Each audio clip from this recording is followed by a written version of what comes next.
Now we're cooking. It's the coach, and this is the NFL on EA Sports. Coming up, running back Dalvin Cook. He's back and coming off a big game a weekend ago, as it'll be the Minnesota Vikings taking on the Seattle Seahawks. I'll be back at halftime to look at some of these stats and scores from Sunday's action. But for now, it's Monday Night Football. And to call the action, here are Brandon Godden and Charles Davis. Thank you, Coach. We are in the Pacific Northwest as we get set for football at CenturyLink Field here in Seattle. This crowd, as we've come to expect in recent years, as loud as any in the NFL, and they get even louder when their Seahawks are introduced. We're ready for football as the Seahawks get set to do battle with the Minnesota Vikings. With Charles Davis, I'm Brandon Gaudin. Charles, you look at this Seahawks team as they get ready here. They come in playing pretty good football. Winners of 4 of their last 6 games.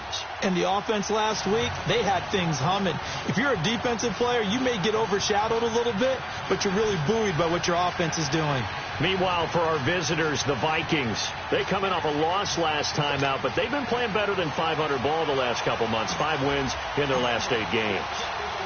2 teams trying to stake their claim to postseason football. Week 14 of the NFL is underway. And that'll carry over the back line of the end zone for a touchback. So here's the Viking offense making their way out. Leading them out is their 6'2 quarterback who was a 4th-round pick back in 2012, Kirk Cousins.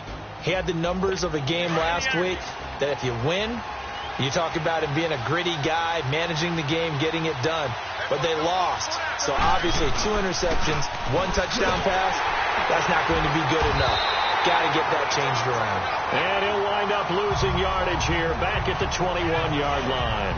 That'll wind up going for a loss of 4. And that's going to make it 2nd and 14. So the first play of the drive lost 4. Now they'll look to move it forward here on 2nd and 14. Cousins now on 2nd down. And the hit jarred it loose. It's incomplete.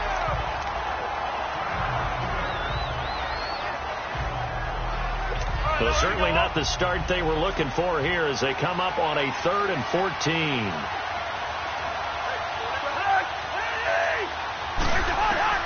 From the shotgun, it's Cousins. Throwing for his running back, and he's got it complete. And they'll bring him down here up at about the 22-yard line. Just a 1-yard pickup on the play. And that'll bring up 4th down. They've got good playmakers on the offensive side of the ball. I don't know what happened last week to really hurt their performance and hold down their production, but I would dare say that this week in practice, there's a lot of talk about how they're going to increase their proficiency. Yeah, it was a good start getting the playmakers involved. You mentioned that to me pregame. That's what they did there. Yeah, I think a lot of people think the coaching staff really gets on them, and that's how they motivate them.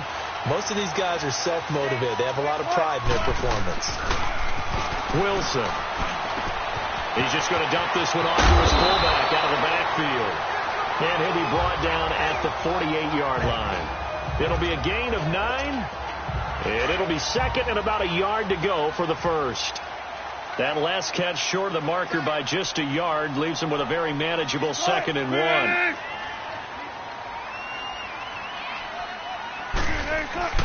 There's Wilson to throw. And the catch is made here by Tyler Lockett. And this time he's able to take it down to the 42. Wilson to Lockett there for the Seahawk first down. They were in zone defensively, went with a crossing route.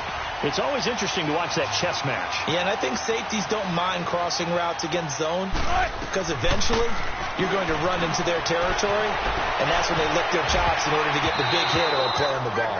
Offensively, nice execution to find a hole, make the catch. Now, meanwhile, a pass that should have been intercepted, but it winds up falling incomplete. Well, he did almost everything right. Excellent coverage, breaks on the football, just unable to haul it in and take it the other way. So he dropped an interception. The key for him now, don't dwell on it. Just move on to the next play. That catch good for 5. It's 3rd down. And, partner, I think that's a great example that not all tight ends are created equal. Because everything was right. Got the completion, but he's not one of the more dynamic guys in the league. So even though he caught it, couldn't turn it into much more. Over the middle and into the hands of his receiver Moore. And he picks up the first before he's taken down at the 29. First time that they've called his number tonight, and it gets him a first down. We've seen quite a bit of the short passing game here early on first quarter, haven't we? We have, and I think it works a couple of ways for this team. And he's going to go down. They get to him back at the 40. Emerson Griffin in there to make the sack. He buries him for a loss of 10. Defensive end gets in there that time. They were in a 4-3. What's the responsibility of the ends versus the tackles there, Charles? Well, most of the time when you talk about the ends, they're your pass rushers. They're the guys that you turn loose to try and get to the guy who's going to throw the football. The tackles are usually more of the run-stuffing variety. But the way this game is advanced, you're wanting a little bit of everything out of all of your guys. But let's just go ahead and break it down and make it simple. The guy who's a right defensive end versus a right-handed quarterback, that's the blind side. He's going after the quarterback. He's going to put him on the ground. And he was able to shed the tackle, but the reserves come in for the stop. 5 yards on the screen, but that'll take us to 4th down. Instead of throwing it downfield, Charles, they just tried to dump it underneath there. Do you like the call? I do. I think it's a high percentage play because you get the completion, and what you're counting on is your back to use his legs and his elusiveness to make people miss and pick up the first down. In this case, it didn't happen. So the first points of the night belong to our home team as they're able to take the opening kickoff and at least get 3 points out of it. Yeah, and that helps the crowd, right? It helps people feel good about why they're there watching this game. They moved the ball well on their opening drive. Vikings getting the football back here. Last week, a loss to New England, 24-10 for Minnesota. Kirk Cousins had defeated Aaron Rodgers the week prior, and then he was trying to do the same thing to Tom Brady, but he could not do it. That's hard to do in Foxborough, isn't it? Really difficult to beat Tom Brady anywhere. But the Vikings now have to turn the page and look ahead. They're still battling for one of the wild card spots, still within a game and a half of the Bears in the NFC North. They will play the last week of the season, week 17, in Minnesota against Chicago. That game could mean something, but more importantly, this week coming up for the Vikings at Seattle. They need that one desperately. Trying to stay above 500 right now, 6-5-1. And he's got the hook up here. It's Kyle Rudolph. And he'll be taken down, but not before he works it past the 50. 1 quarter down here on a frigid December night. 3-0 is our score. We'll be back to Seattle right after this. The NFL on EA Sports is fueled by Gatorade, the sports fuel company. Back now with Charles Davis. I'm Brandon Gaudin. Second quarter begins with the Vikings holding the football, and they've got it here with a first down. Back-to-back good plays have them on the move on first down. First down, here's the run with Cook. Looking for a cutback lane, but nothing there as he's met at the line of scrimmage. Tackle made there by Frank Clark. And as a defensive end, getting off the ball quickly, swarming to the football, making a tackle. That's what we saw right there. Yeah, and that's what their job is. And really, a lot of the time, they have to throttle back a little bit in the run game because you know those defensive ends, they're like in a sprinter stance. They're just headed straight for the quarterback. That was good recognition on that play to hold them to no gain. And that's when it's fun to play defense. When you're able to diagnose the play right from the beginning, get all your guys to the football and still the play, that's when you have a lot of fun playing on that side of the ball. And Robinson with a big catch. And he will reach the 8-yard line before going out. They're able to convert on third down, and that sets up a 1st and goal. Now, that play will end up on the highlights, and you'll see it all over the place. But what you won't see, the offensive line that bought the extra time, that allowed for the big completion downfield, those guys made that play possible. A loss of a full 3 yards, and now it's 2nd down. He came out ready to play. That's 3 tackles for a loss, Charles. We're only in the 2nd quarter. And that's problematic for the guys trying to run offense because that means he's got a pretty good idea of what they're doing and is actually beating them to the point of attack and making those plays, not to think about some misdirection or something to try and get him away from the ball. So stuff for no gain on 2nd down brings up a pretty interesting 3rd from this distance. I'm throwing the ball, and I'm not even thinking about play pass. I'm going to let them know right away I'm throwing it. I'm probably giving my quarterback some room, spread him out to one side or the other, and give him an opportunity. If it breaks down, he can take off and run for it. A great job to hold him to just a yard there. Now it's 4th and goal. Is that not the very definition of a tough yard gain? Now, is that one where as the receiver you go to your quarterback and say, why'd you even throw that? Yeah, I think you do, and I think you wonder what type of a route are you going to send me on that only 1 yard's going to be the result? If I'm going to go in there and take contact, let's go ahead and get something out of it, not just 1 yard. They had it first and goal, 3 attempts, couldn't get it in, so they settle for 3. Yeah, the field tends to shrink a little bit the closer you get to the goal line, doesn't it? It doesn't sound right. It sounds a little counterintuitive. But you run out of space to run the deep routes, so they can just sit on the shorter stuff if you're going to throw it. If you want to run it, there's just not as much space. They end up having to take 3 there. As Seattle gets ready for their next possession on offense, we look at what they've done this year, 7-5. Now they've won 3 in a row. They took care of San Francisco last week, Charles, 43-16. So they're staying in that playoff race. They certainly are as it stands right now. If the season were to end today, and we always do that, don't we? They would have one of the 2 wild card spots in the NFC, and they're playing better and better as they go along. Russell Wilson getting plenty of help from the ground game, but he's still Russell Wilson. 4 touchdown pass against San Francisco, and considering only threw 17 passes total, that's a big day. A minute 59 to go in the first half. And nearly picked off there. Almost intercepted. Instead, second down. So second down, still 10 yards to go. Ball on the 43. Now it's Wilson. Over the middle, complete. It's Moore. And he'll be taken down at the 46-yard line. Only 3 yards on the catch. It's third down. Good throw, good catch, but I really like the route. The drag and being able to run away from defenders. Hard to stick with them for that long. Yeah, better against man than zone, or better against man, because now you're running away from someone and you're not running into a defensive player in another zone. Now throwing on third down there, but he cannot connect. Seems like this defense, especially the secondary, has really been contesting about every throw in this first half. Remind me of a good half-court defensive basketball team. Every time a pass is thrown, they're right there and gets the good defensive position, able to affect the play. The Vikings offense now heading out to take over. And they had 3 points last time, but they didn't want 3 points because they were well within range of scoring a touchdown. We'll see if they can do better now. I'm with you on that one. Let's just go ahead and be frank about the whole thing. The only one happy about the 3-point kicker. Exactly. You put it through the post.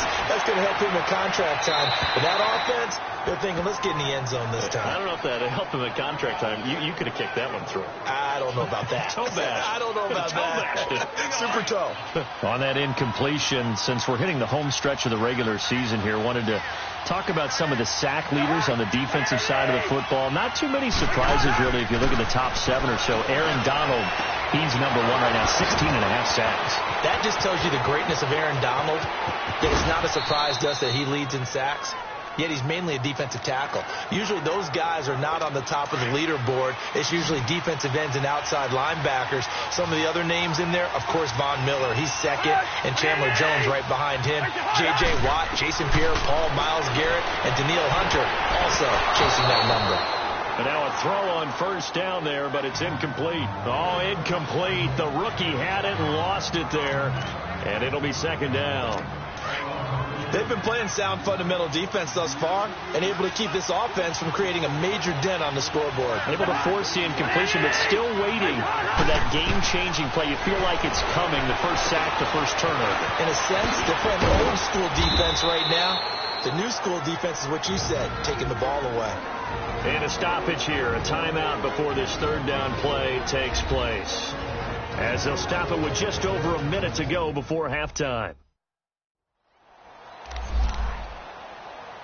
The Vikings on third down, just 1 for 3 thus far. This will be 3rd and 6. Cousins again. Middle of the field, it's Robinson. And he takes it down to the 13 and picks up the first. Now the Vikings will use the second of their timeouts, as the stoppage will come with a little under a minute to go in this first half. Cousins now 8 of 11 in this first half. He's got it 1st and 10.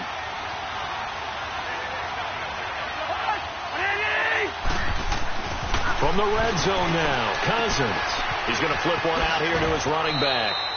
It'll be a gain of 4, and that'll make it second down. And we see another pitch and catch there to the running back. This position just continues to evolve. They become just as critical to the passing attack as a lot of receivers, tight ends, because their ability to make people miss in the open field can really generate big plays for an offense.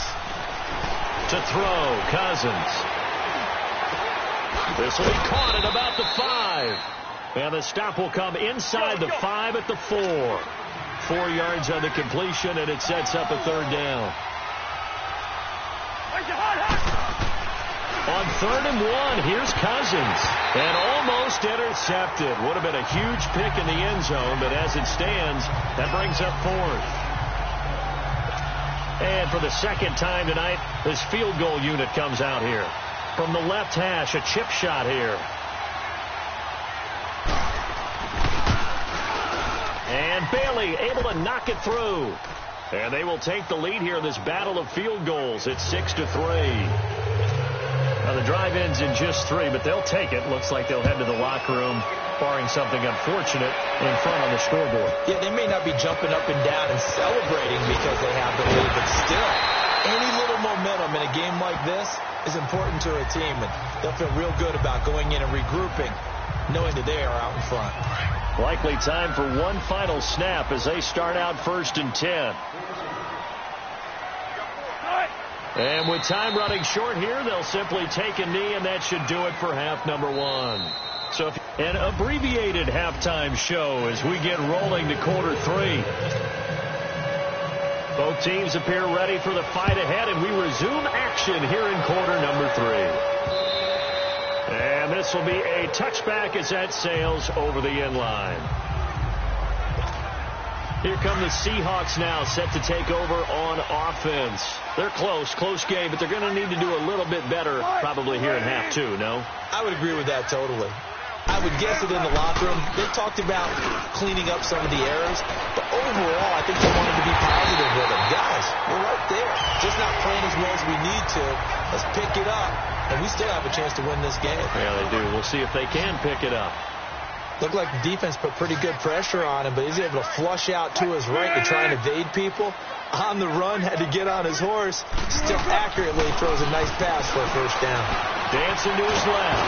Wilson hit. It's loose. It's out. Fumble. And this belongs to the Vikings.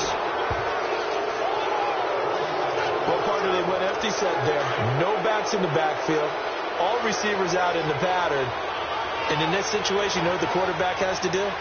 Act as his own blitz control. Yeah, he's got nobody else there to protect. No one else there to protect, which means he's got to get rid of the football and absorb the hit, but not go down and fumble the ball. And able to push his way forward here for a good little gain. Tough first half for him, unable to put up the numbers he's used to producing. But with a guy like him, you and I both know it just takes a couple of explosive touches for him to make an impact on this game and on the stat sheet as well. They run it again with Cook. And he'll fall forward to the 29-yard line. It was Jaron Reed who got him down. In the first half, he was held in check on the ground, but despite that lack of production, they still have the lead. Yeah, and they've got to feel fortunate about that. If they could actually get production from their lead horse, that would help open up this offense and widen this margin, too. Throwing is Cousins. Throwing the out route incomplete. That's Robinson. And inside the 20 before he's brought down. They give him 13 yards there on the play and a fresh set of downs. A little football 101 there. You just see the receiver try to run down the defender, meaning he goes right at it, and really trying to move him a little bit towards the center of the field so he can put his foot in the ground and break to the out, to the sideline, and make a catch. And he's able to get this inside the 10 now to the 9. It's a 7-yard carry to set them up with a 2nd and 3. Sometimes with the running game, you've just got to stick with it. Look, it's the third quarter, no time to panic. But that also doesn't mean you just do it the same way you've been doing it the entire ball game. Maybe change up some blocking assignments or run a few different plays, but stay with the overall essence of the running game.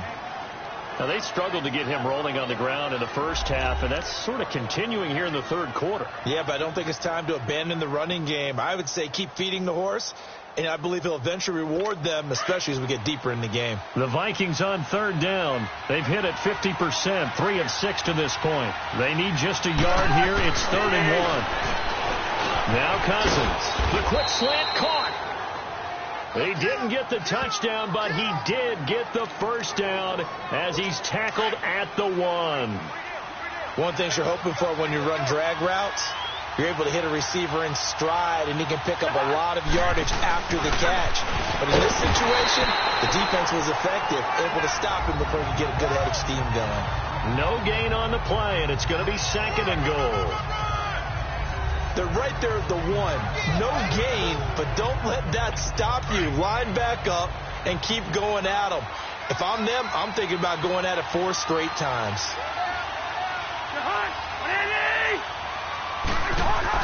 Now a 2nd down throw for Cousins. And he just chucked that one out of bounds, out of everyone's reach. Maybe a wise call not to take a sack in this part of the field. It brings up 3rd down.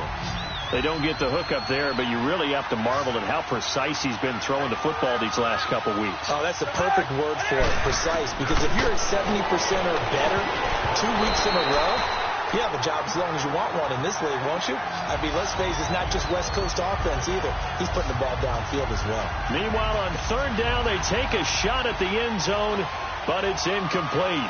Well, that's a perfect example of how he was named NFC Defensive Player of the Week from last week's game. He is just all around the football right now, isn't he? That he is, and it's funny because I talked with the coaching staff about drills that they do in practice, and one of them is called matching hands. And as soon as that hand is launched by the quarterback, you throw up the opposite hand and match that hand with the QB, and oftentimes you're able to knock it away, as we just saw there. That's fielded in the end zone.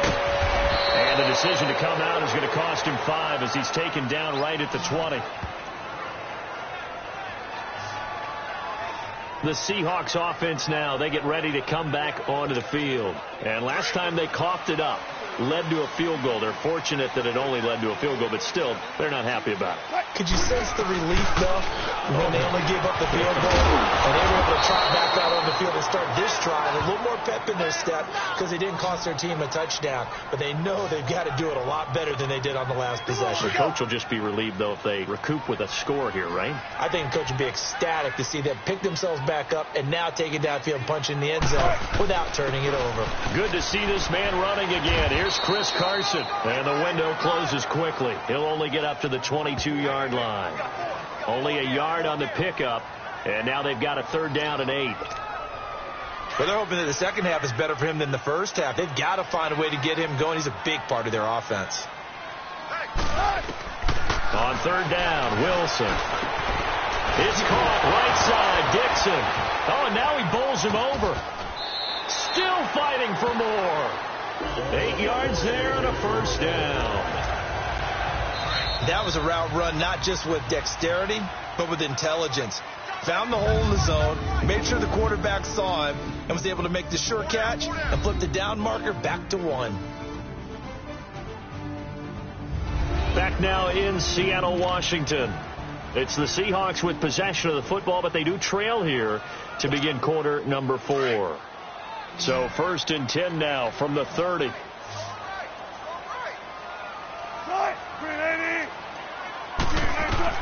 On 1st and 10, it's Wilson. He's got the tight end, Vanette, and able to get this one across the 45 before he's brought down. They give him 17 yards that time as that'll move the chains.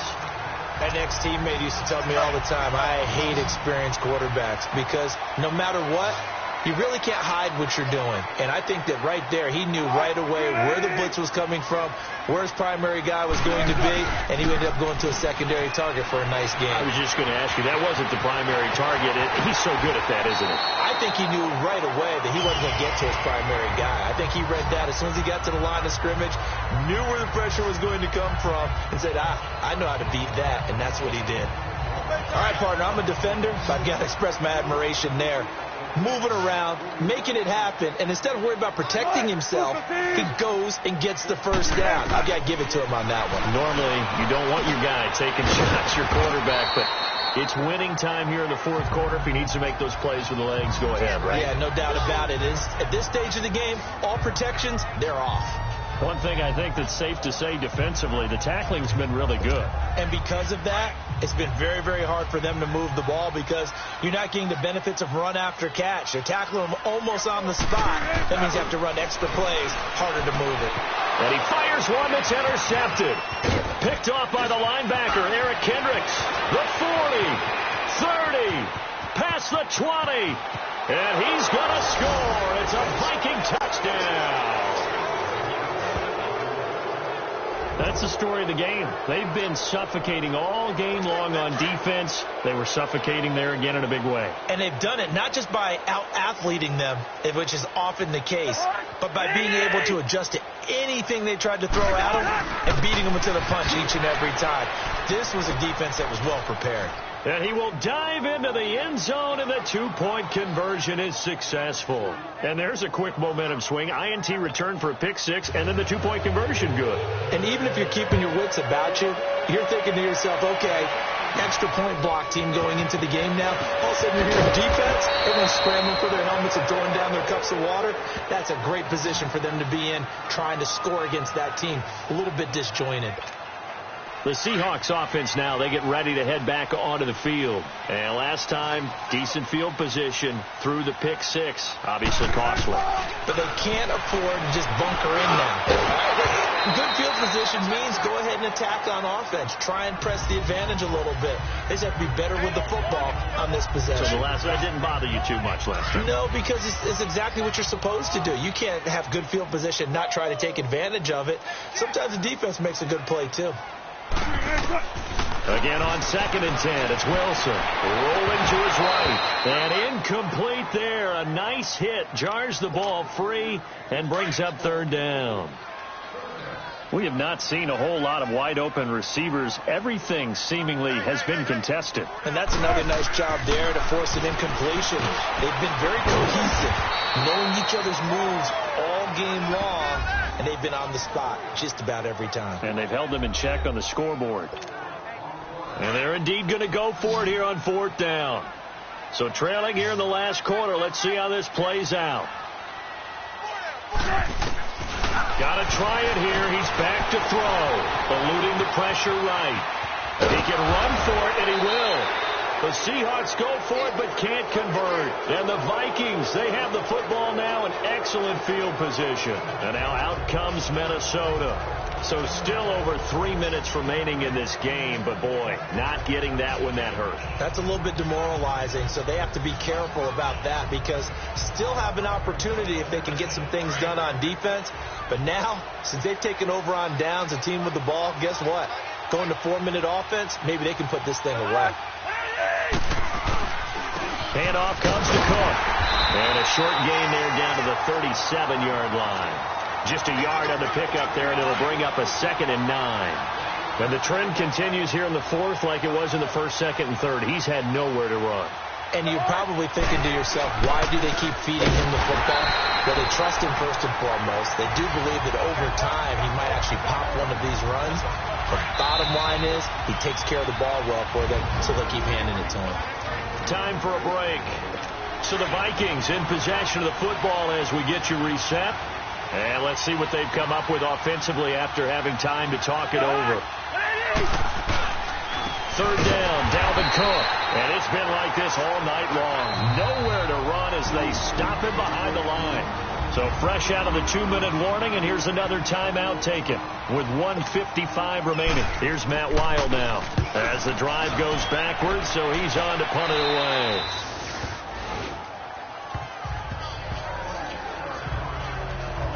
As Seattle now ready to march onto the field. And this offense last time turned it over, went for it on 4th, didn't get it. They're lucky, though, because no points against the team on the board, but we'll see how they respond. Yeah, they've got to get a lot of credit to their defensive teammates, don't they? They had their backs on that last series, and because they did so, that allows the coach to still stay aggressive on offense and maybe go for it again in a similar situation. I was going to say maybe makes that offense feel good, but when you know you've got a defense making stands like that. Yeah, that'll loosen up things a little bit, won't it? Maybe you'll play a little bit better the next time you have the ball. On 2nd down, Wilson. Space to maneuver at the 40. It's caught. Lockett. It'll be a gain of 16 for number 16. First down now, but that clock rolling.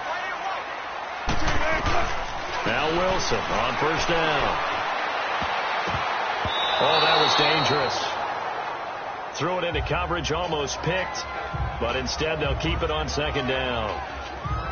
And that's one he's got to be happy to have back. There wasn't a hole open in the zone. You'd have to think on early downs like that first down there, need to be a little bit more careful. Yeah, fortunately for him, got a couple more downs to play with. And the hit jarred it loose. It's incomplete. That's very well timed there defensively because it's not a bad throw, but the collision came at the exact time he was reaching to bring in the football. Really, really well done. Decent offense, just better defense. I think you're right. Wilson now on third down. They'll lock it with a grab over the middle. And before this 4th and 3 play, we're going to get whistles and a timeout as they stop it here with 1:07 remaining. All right, they're going to try and keep hope alive here on 4th down. They're going for it. Now it's Wilson, forced out to his left.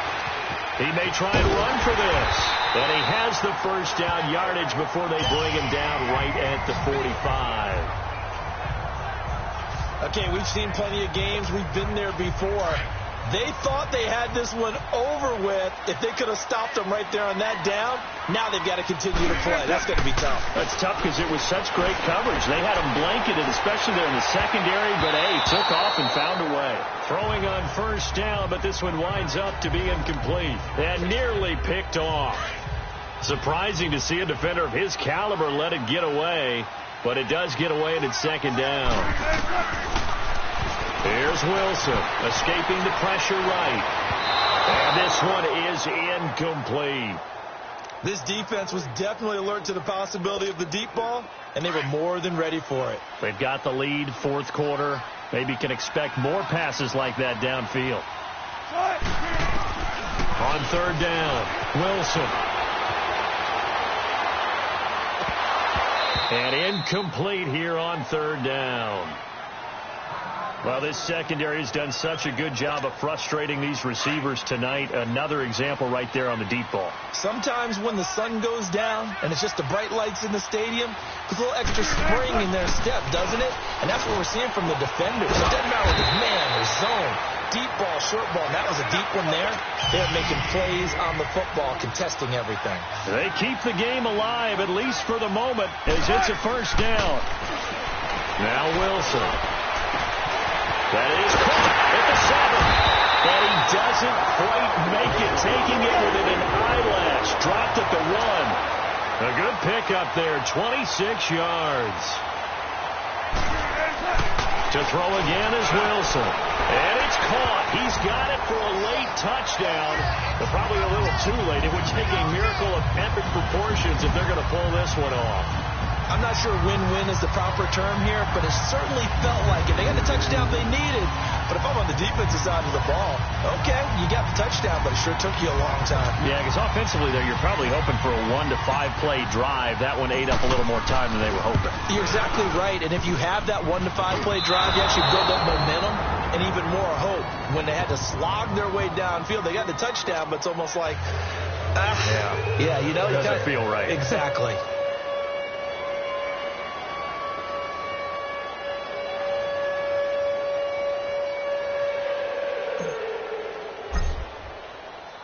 Out to kick is Janikowski.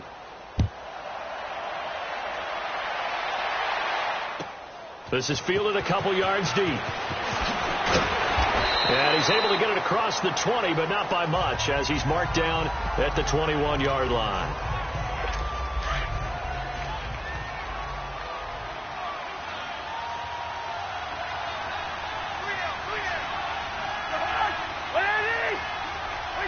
Cousins is going to take this one down to a knee and end it.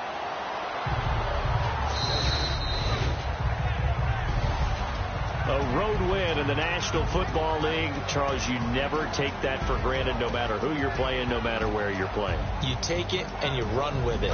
And you know you primed the pump all week in your own home facility. No one thinks we can do this. Only people who believe are right here in this room. And then you go on the road, band together, and get it done.